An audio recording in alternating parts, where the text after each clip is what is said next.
ओम शांति। 18 नवंबर 2024 के ईश्वरीय महावाक्य। पहले सुनते हैं मुरली के मुख्य पॉइंट्स। बाबा ने कहा, मैं हूँ अविनाशी वैद्य, 21 जन्मों के लिए सबको दुखों से मुक्त कर देता हूँ। सुखी बनने की एक ही दवाई है, तुम सिर्फ मुझे याद करो तो पावन सतो प्रधान बन जाएंगे और सब दुख दूर हो जाएंगे। इसलिए निरंतर मेरे को याद करने का पुरुषार्थ करो। गृहस्थ व्यवहार में रहते अपने को ऐसा समझो कि हमको अब वापस जाना है। फिर बाबा ने कहा, जिस बाप से इतना बेहद का वर्षा मिलता है उनको याद करो तो चेहरा ही चमकता रहे, खुशी में चेहरा खिल जाए। बाप तो पहले ही बताते हैं, माया विघ्न जरूर डालेगी, क्योंकि तुम रावण के ग्राहक हो ना। उनकी ग्राहकी चली जाएगी तो जरूर फटकेगी, कोशिश करेगी तुम्हारी याद को भुलाने की। श्रीमत पर चल, तुम सारे विश्व को चेंज कर सकते हो, तो श्रीमत पर पूरा चलना चाहिए ना। लास्ट में बाबा ने कहा, मूल बात है मन मना भव। इस एक मंत्र से ही तुम्हारे सब दुख दूर हो जाते हैं। फिर कहते हैं मध्याजी भव। बाप, टीचर, गुरु तीनों ही याद रहें तो बहुत हर्षित मुख अवस्था रहे। और अब सुनते हैं महावाक्यों को विस्तार से। मुरली का सार। मीठे बच्चे, बाप है अविनाशी वैद्य, जो एक ही महामंत्र से तुम्हारे सब दुख दूर कर देता है। प्रश्न, माया तुम्हारे बीच में विघ्न क्यों डालती है? कोई कारण बताओ। उत्तर, क्योंकि तुम माया के बड़े ते बड़े ग्राहक हो। उसकी ग्राहकी खत्म होती है, इसलिए विघ्न डालती है। दूसरा, जब अविनाशी वैद्य तुम्हें दवा देता है तो माया की बीमारी उथलती है, इसलिए विघ्नों से डरना नहीं है। मन मनाभव के मंत्र से माया भाग जाएगी। ओम शांति। बाप बैठ बच्चों को समझाते हैं। मनुष्य मन की शांति कह हैरान होते हैं। रोज कहते भी हैं ओम शांति, परंतु इसका अर्थ न समझने के कारण शांति मांगते ही रहते हैं। कहते भी हैं आई एम आत्मा, अर्थात आई एम साइलेंस, हमारा स्वधर्म है साइलेंस। फिर जबकि स्वधर्म शांति है तो फिर मांगना क्यों? अर्थ न समझने के कारण फिर भी मांगते रहते हैं। तुम समझते हो यह रावण राज्य है, परंतु यह भी नहीं समझते हैं कि रावण सारी दुनिया का आम और भारत का खास दुश्मन है, इसलिए रावण को जलाते रहते हैं। ऐसा कोई भी मनुष्य है जिसको कोई वर्ष वर्ष जलाते हो? इनको तो जन्म जन्मांतर कल्प कल्पांतर जलाते आए हैं, क्योंकि यह तुम्हारा दुश्मन बहुत बड़ा है। 5 विकारों में सब फंसते हैं। जन्म ही भ्रष्टाचार से होता है तो रावण का राज्य हुआ। इस समय अथाह दुख है। इसका निमित्त कौन? रावण। यह कोई को पता नहीं दुख किस कारण होता है। यह तो राज्य ही रावण का है। सबसे बड़ा दुश्मन यह है। हर वर्ष उसकी एफिजी बनाकर जलाते रहते हैं। दिन प्रतिदिन और ही बड़ा बनाते जाते हैं। दुख भी बढ़ जाता है। इतने बड़े बड़े साधु संत महात्माएं राजाएं आदि हैं, परंतु एक को भी यह पता नहीं है कि रावण हमारा दुश्मन है, जिसको हम वर्ष वर्ष जलाते हैं और फिर खुशी मनाते हैं। समझते हैं रावण मरा और हम लंका के मालिक बने, परंतु मालिक बनते नहीं हैं। कितना पैसा खर्च करते हैं। बाप कहते हैं, तुमको इतने अनगिनत पैसे दिए, सब कहाँ गमाए? दशहरे पर लाखों रुपए खर्च करते हैं, रावण को मारकर फिर लंका को लूटते हैं। कुछ भी समझते नहीं। रावण को क्यों जलाते हैं? इस समय सब इन विकारों की जेल में पड़े हैं। आधा कल्प रावण को जलाते हैं क्योंकि दुखी हैं। समझते भी हैं रावण के राज्य में हम बहुत दुखी हैं। यह नहीं समझते कि सतयुग में यह 5 विकार होते नहीं। यह रावण को जलाना आदि होता नहीं। पूछो यह कब से मनाते आए हो, कहेंगे यह तो अनादि चला आता है। रक्षाबंधन कब से शुरू हुआ, कहेंगे अनादि चला आता है। तो यह सब समझ की बातें हैं ना। मनुष्यों की बुद्धि क्या बन पड़ी है, न जानवर हैं न मनुष्य हैं, कोई काम के नहीं, स्वर्ग को बिल्कुल जानते नहीं, समझते हैं बस यही दुनिया भगवान ने बनाई है। दुख में याद तो फिर भी भगवान को करते हैं, हे भगवान इस दुख से छुड़ाओ, परंतु कलयुग में तो सुखी हो न सके। दुख तो जरूर भोगना ही है, सीढ़ी उतरनी ही है। नई दुनिया से पुरानी दुनिया के अंत तक के सारे राज बाप समझाते हैं। बच्चों पास आते हैं तो बोलते हैं कि सब दुखों की दवाई एक है, अविनाशी वैद्य है ना। 21 जन्मों के लिए सबको दुखों से मुक्त कर देते हैं।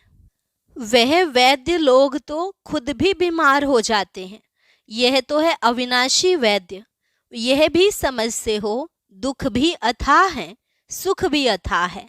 बाप अथाह सुख देते हैं, वहां दुख का नाम निशान नहीं होता। सुखी बनने की एक ही दवाई है, सिर्फ मुझे याद करो तो पावन सतो प्रधान बन जाएंगे, सब दुख दूर हो जाएंगे, फिर सुख ही सुख होगा। गाया भी जाता है, बाप दुख हरता सुख करता है। आधा कल्प के लिए तुम्हारे सब दुख दूर हो जाते हैं। तुम सिर्फ अपने को आत्मा समझ बाप को याद करो। आत्मा और जीव दो का खेल है। निराकार आत्मा अविनाशी है और साकार शरीर विनाशी है, इनका खेल है। अब बाप कहते हैं देह सहित देह के सब संबंधों को भूल जाओ। गृहस्थ व्यवहार में रहते अपने को ऐसा समझो कि हमको अब वापस जाना है। पतित तो जा न सके, इसलिए मामेकम याद करो तो सतो प्रधान बन जाएंगे। बाप के पास दवाई है ना, यह भी बताता हूँ। माया विघ्न जरूर डालेगी। तुम रावण के ग्राहक हो ना, उनकी ग्राहकी चली जाएगी तो जरूर फटकेगी, परेशान होगी। तो बाप समझाते हैं यह तो पढ़ाई है, कोई दवाई नहीं है। दवाई यह है याद की यात्रा। एक ही दवाई से तुम्हारे सब दुख दूर हो जाएंगे। अगर मेरे को निरंतर याद करने का पुरुषार्थ करेंगे तो। भक्ति मार्ग में ऐसे बहुत हैं जिनका मुख चलता ही रहता है, कोई न कोई मंत्र राम नाम जपते रहते हैं। उनको गुरु का मंत्र मिला हुआ है, इतना बार तुमको रोज जपना है। उनको कहते हैं राम के नाम की माला जपना, इसको ही राम नाम का दान कहते हैं। ऐसी बहुत संस्थाएं बनी हुई हैं। राम राम जपते रहेंगे तो झगड़ा आदि कोई करेंगे नहीं, बिजी रहेंगे। कोई कुछ कहेगा भी तो भी रिस्पॉन्स नहीं देंगे, बहुत थोड़े ऐसा करते हैं। यहाँ फिर बाप समझाते हैं राम राम कोई मुख से कहना नहीं है, यह तो अजपा जाप है। सिर्फ बाप को याद करते रहो। बाप कहते हैं मैं कोई राम नहीं हूँ, राम तो त्रेता का था, जिसकी राजाई थी, उनको तो जपना नहीं है। अब बाप समझाते हैं भक्ति मार्ग में यह सब सिमरन करते पूजा करते तुम सीढ़ी नीचे ही उतरते आए हो, क्योंकि वह सब है अनराइटियस। राइटियस तो एक ही बाप है, वह तुम बच्चों को बैठ समझाते हैं। यह कैसे भूल भुलैया का खेल है। जिस बाप से इतना बेहद का वर्षा मिलता है, उनको याद करें तो चेहरा ही उनका चमकता रहे। खुशी में चेहरा खिल जाता है, मुख पर मुस्कुराहट आ जाती है। तुम जानते हो बाप को याद करने से हम यह बनेंगे। आधा कल्प के लिए हमारे सब दुख दूर हो जाएंगे। ऐसे नहीं बाबा कुछ कृपा कर देंगे, नहीं। यह समझना है हम बाप को जितना याद करेंगे उतना सतो प्रधान बन जाएंगे। यह लक्ष्मी नारायण विश्व के मालिक कितने हर्षित मुख हैं, ऐसा बनना है। बेहद के बाप को याद कर अंदर में खुशी होती है, फिर से हम विश्व के मालिक बनेंगे। यह आत्मा की खुशी के संस्कार ही फिर साथ चलेंगे। फिर थोड़ा थोड़ा कम होता जाएगा। इस समय माया तुमको बहुत हैरान करेगी। माया कोशिश करेगी तुम्हारी याद को भुलाने की। सदैव ऐसे हर्षित मुख रह नहीं सकेंगे। जरूर कोई समय घुटका खाएंगे। मनुष्य जब बीमार पड़ते हैं तो उनको कहते भी होंगे शिव बाबा को याद करो, परंतु शिव बाबा है कौन यह किसको पता नहीं। तो क्या समझ याद करें, क्यों याद करें। तुम बच्चे तो जानते हो, बाप को याद करने से हम तमो प्रधान से सतो प्रधान बनेंगे। देवी देवता सतो प्रधान है ना, उनको कहा ही जाता है डीटी वर्ल्ड। मनुष्यों की दुनिया नहीं कहा जाता। मनुष्य नाम होता नहीं। फलाना देवता वह है ही डीटी वर्ल्ड, यह है ह्यूमन वर्ल्ड। यह सब समझने की बातें हैं, बाप ही समझाते हैं। बाप को कहा जाता है ज्ञान का सागर। बाप अनेक प्रकार की समझानी देते रहते हैं, फिर भी पिछाड़ी में महामंत्र देते हैं, बाप को याद करो तो तुम सतो प्रधान बन जाएंगे और तुम्हारे सब दुख दूर हो जाएंगे। कल्प पहले भी तुम देवी देवता बने थे, तुम्हारी सीरत देवताओं जैसी थी। वहां कोई भी उल्टा सुल्टा बोलते नहीं थे, ऐसा कोई काम ही नहीं होता। वह है ही डीटी वर्ल्ड, यह है ह्यूमन वर्ल्ड। फर्क है ना। यह बाप बैठ समझाते हैं। मनुष्य तो समझते हैं डीटी वर्ल्ड को लाखों वर्ष हो गए, यहाँ तो कोई को देवता कह नहीं सकते।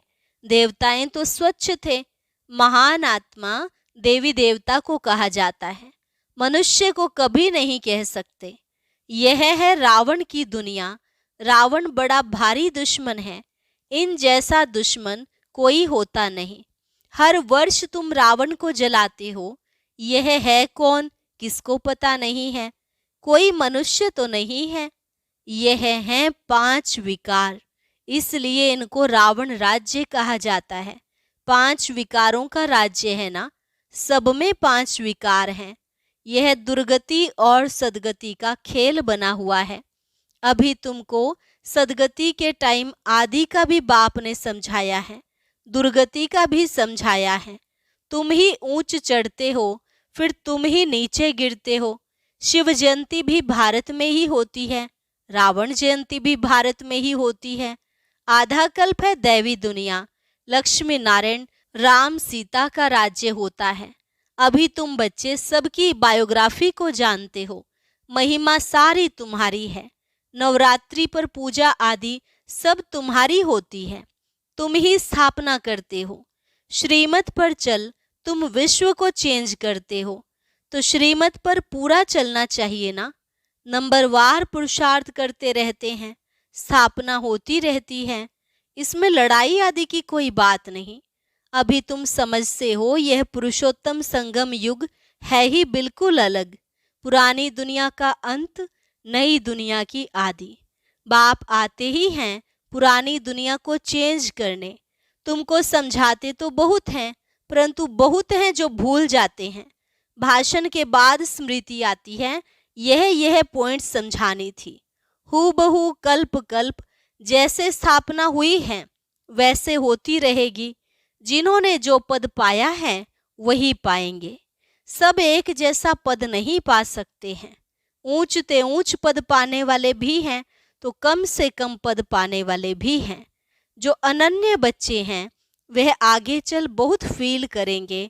यह साहूकारों की दासी बनेंगी, यह राजाई घराने की दासी बनेंगी, यह बड़े साहूकार बनेंगे जिनको कब कब इनवाइट करते रहेंगे।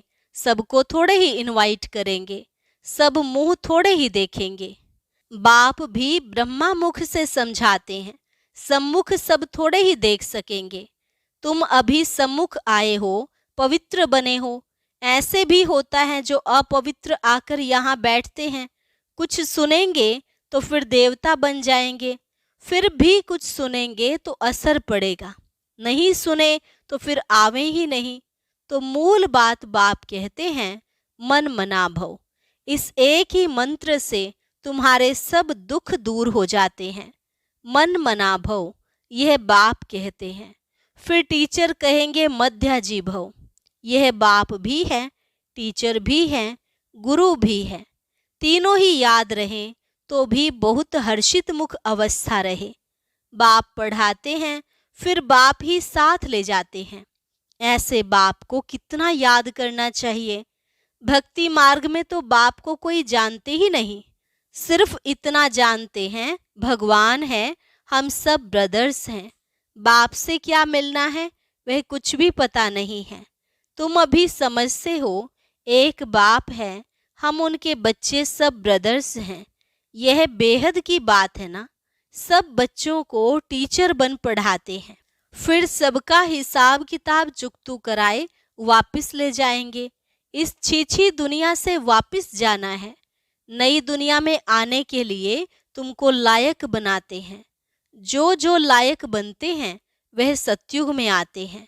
अच्छा, मीठे मीठे सिकिलधे बच्चों प्रति मात पिता बाप दादा का याद प्यार और गुड मॉर्निंग। रूहानी बाप की रूहानी बच्चों को नमस्ते। रूहानी बच्चों की रूहानी बाप दादा को नमस्ते नमस्ते, गुड मॉर्निंग। धारणा के लिए मुख्य सार।